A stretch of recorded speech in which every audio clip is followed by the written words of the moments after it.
Obviously, USCIRF has recommended again in 2025 to keep China in CPC category, which they have already recommended before.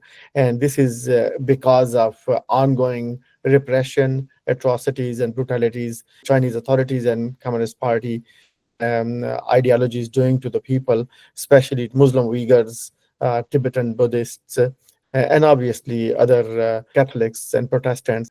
We also want Congress to work on to counter China is using new technologies to silence their people, not only there, even outside the country, which is called transnational repression. And they're using many ways, including threatening them, but also threatening and blackmailing them with the family members living in China. We have designated China for quite some time for CPC, and the desired results are not coming. I mean, desired results are very idealistic, but even we are not seeing the needle moving. Repression and oppression and brutalities continue.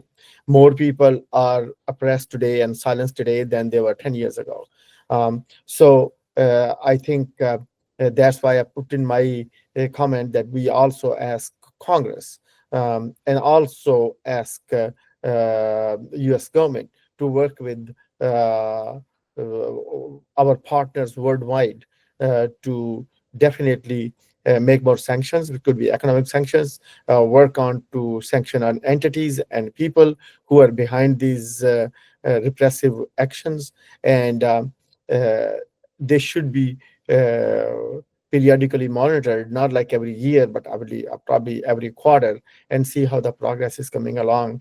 Because if we just keep on doing the same thing again and again, which has not shown the results, it's just not going to improve the life and quality and future of so many millions and millions actually being oppressed there.